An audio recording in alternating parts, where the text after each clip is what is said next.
All right, everybody, here's the rest of that relationship conversation that I had with Dan. Again, if you haven't watched yesterday's video, the video where we started everything and kind of laid the foundations for this discussion, I would encourage you to go back and watch the beginning of, is the biblical pattern of relationship still relevant today? Watch that video, then come back to this one and hear kind of the rest of the conversation we had.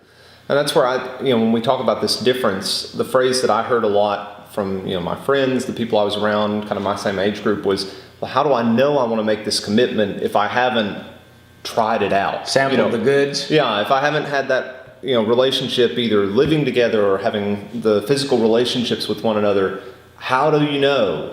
And so when you're counseling people that are thinking about that process, how do you explain to them there's other ways to get to know someone other than those physical ways that seem to be paramount to the relationship at the time? Yeah.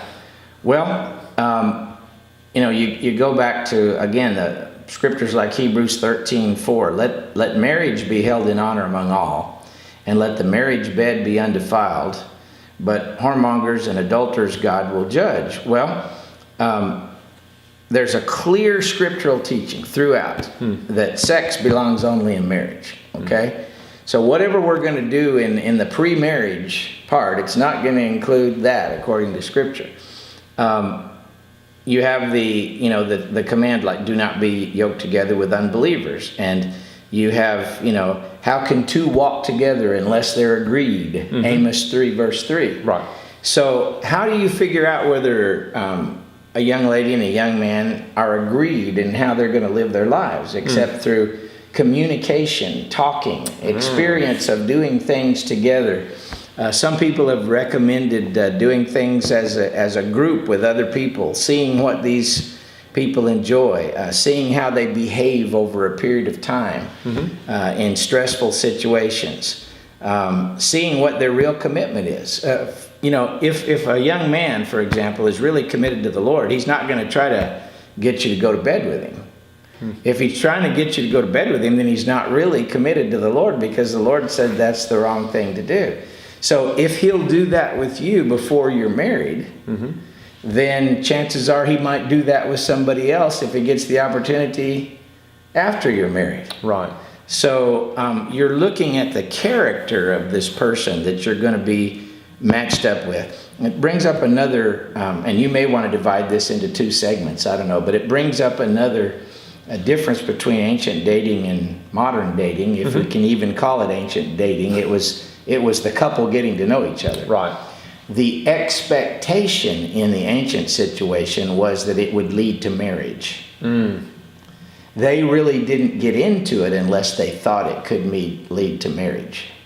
They thought marriage was going to be the outcome, right, if everything worked out right. But in our situation, these articles I read pointed out that in modern dating, marriage isn't often even the expectation. It's just recreational, and it's just educational.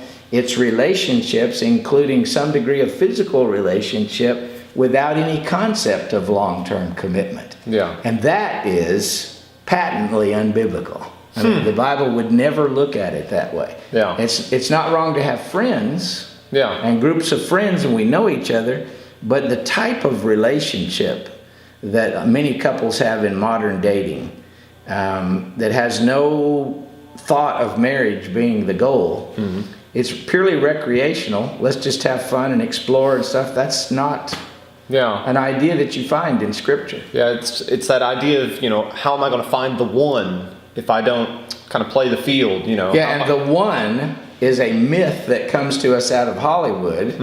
It's not a biblical teaching. In fact, the Bible would seem to suggest that it's possible for us to form a good marriage with any number of different people out there if those people have the same goals and principles and commitments in mind, that there's not just one person that's been planned by God for you.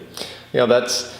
Again, I know we're focused on the Bible and things, but when you mention Hollywood, kind of the first thing that comes to my mind is watching like the Fiddler on the Roof sort of scenario. If I were a rich man. I knew there was a song coming, but it's that sort of, they did have this arranged marriage, and eventually he confronts the fact of, well, do we really love each other, and can we make it work? And because of those common bonds, they commit to each other. And that seems so weird to us because of this modern sensibility we have. But you think of it this way, there was a deep contractual commitment between people in ancient times.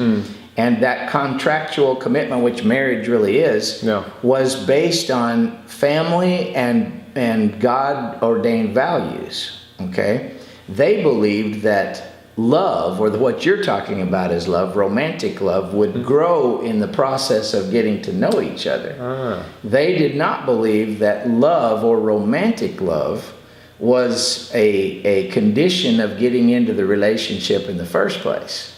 Agape love is doing what's best for the other. Now that was a commitment that you made by choice.